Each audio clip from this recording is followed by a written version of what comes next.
Lydia et Rafik sont venus à l'hôpital couple-enfant du CHU de Grenoble pour faire soigner leur fille Radija. Âgée de 16 ans, cette dernière est atteinte d'une tumeur au cerveau. Pour l'aider à supporter la radiothérapie, ses parents apprennent à réaliser des massages magiques, une technique pour apaiser les douleurs provoquées par la maladie et ses traitements invasifs. Il y a une prise en charge vraiment très variée, des thérapies complémentaires comme celle-ci. Donc les massages, ça peut faire énormément de bien. Et ça pour le moral, pour aller se battre contre déjà cette maladie, c'est primordial. Je suis vraiment satisfaite de cet atelier et je compte refaire tous les massages.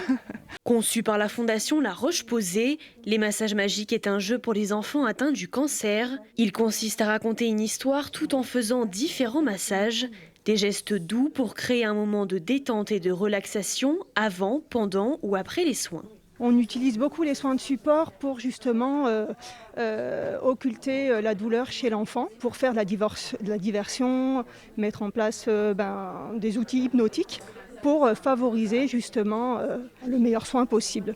Soignants et parents sont formés à un ensemble de méthodes de distraction et de relaxation. L'objectif, aider les enfants malades à affronter leur traitement plus sereinement. L'intérêt pour les soignants, ça va être d'avoir un outil supplémentaire pour améliorer la qualité de vie du patient, du jeune patient.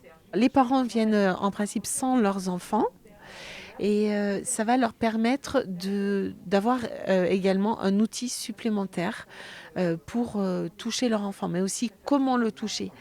Ça va leur permettre également de recréer du lien avec leur enfant. Les massages magiques sont adaptables en fonction de l'âge et de la pathologie de l'enfant. Dans certains cas, ils permettraient de diminuer les nausées et le stress, mais aussi d'améliorer le rythme cardiaque ou encore la fréquence respiratoire.